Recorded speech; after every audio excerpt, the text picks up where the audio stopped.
Please दोस्तों मेरे channel को ज़रूर सब्सक्राइब कीजिए, क्योंकि हम लोग बहुत ढूंढ कर वीडियो लाते हैं। बूढ़ी माँ का दर्द, रुला देने वाली कहानी।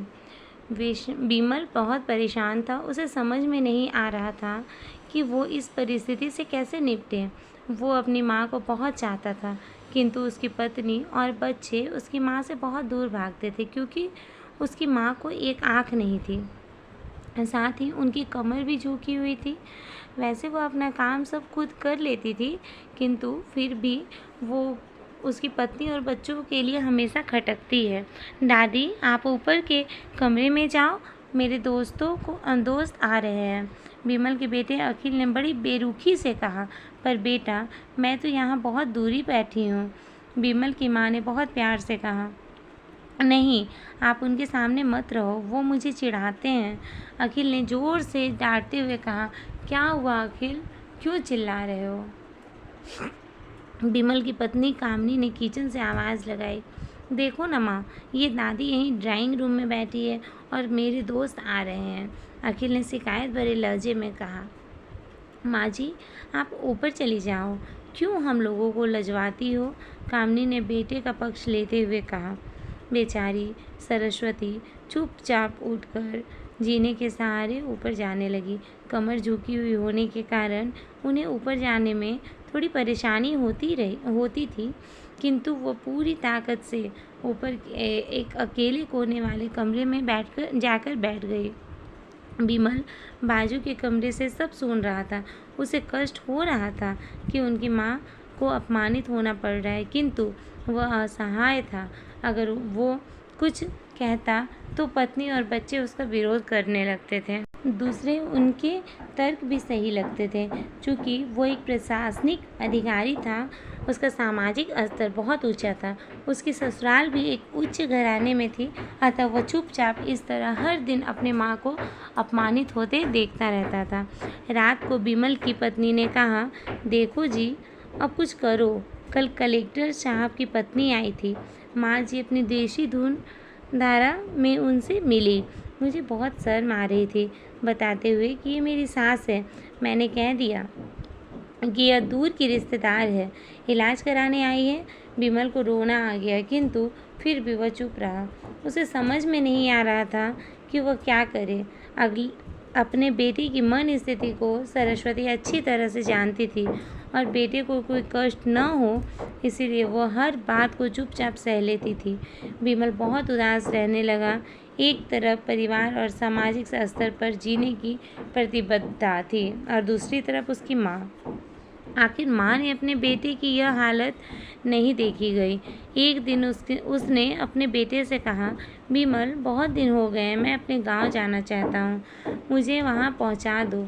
मेरा यहाँ मन नहीं लग रहा है।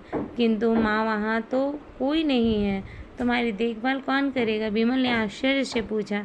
अरे, सब गाँव वाले तो हैं ना, और तुम्हारे मामा जी भी तो गाँव में रहते हैं, फिर हम सारी व्यवस्था कर आएंगे ना। कामनी को तो जैसे मन का मुराद पूरा हो गया।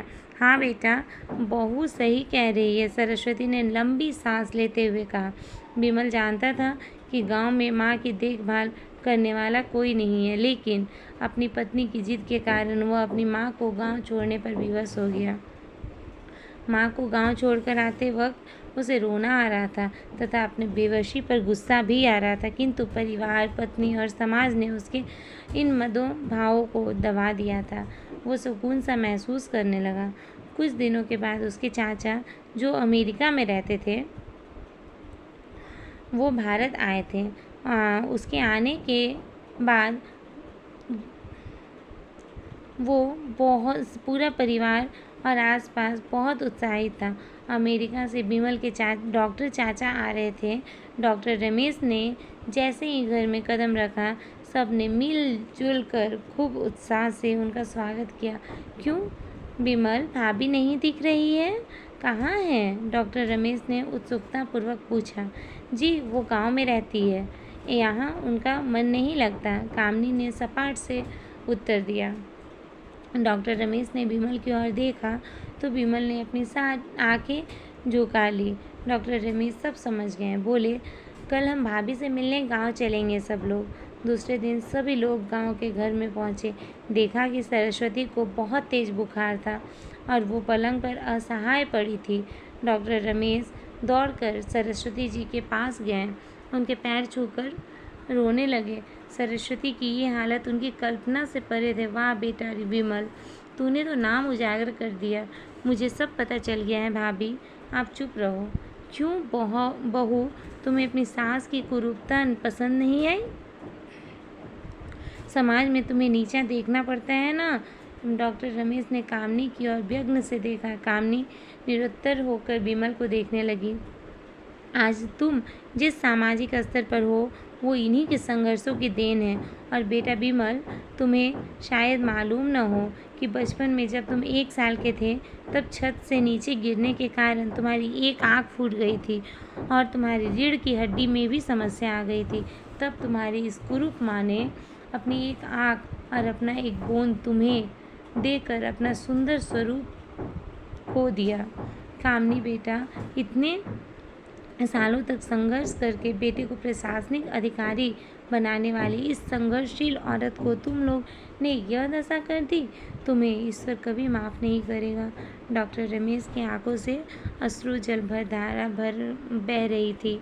अब भाभी, आप मेरे साथ अमेरिका जाएंगी, यहाँ इन स्वार्थी लोगों के बीच नहीं रहेंगी। डॉक्टर रमेश ने सरस्वती जी से कहा। विमल को तो काटो तो खून नहीं था। डॉक्टर रमेश जो उसके चाचा थे, उन्होंने जो राज बताया उसके बाद तो विमल को यही लग रहा था कि उससे ज़्यादा पापी इंसान इस दुनिया में कोई नहीं है। वो दौड़ता गया और माँ सरस्वती के कदमों से लिपट गया। माँ, मेरा अपराध अक्षम्य है। मैं जानबूझकर चुप्पी साधे रहा, आपका अपमान करवाता रहा। अब सिर्फ आप ही उस घर में मेरे साथ रहेंगी, कोई नहीं। विमल ने आग्नेय दृष्टि से अपनी पत्नी और बच्चों को देखा। कामनी को भी बहुत पश्चाताप हो रहा था, किंतु उसकी हिम्मत नहीं हो रही थी कि वह सरस्वती से आँख मिलाए। सरस्वती ने कामनी की मन स्थिति को समझकर उसे पुचकारते हुए अपने पास बुलाया और विमल को डांटते हुए कहा, खबरदार, जो मेरी बहू को मुझसे अलग करने की कोशिश की तो तुझे ही घर से निकाल दूंगी। कामनी और बच्चों ने सरस्वती के पैर पकड़े हुए अपने व्यवहार पर माफ़ी मांगी और माँ के हृदय ने सबको माफ़ कर दिया। अगर आपको यह स्टोरी पसंद आई हो तो प्लीज़ वीडियो को लाइक कर दीजिए और मेरे चैनल को सब्सक्राइब कर दीजिए। Thank you very much.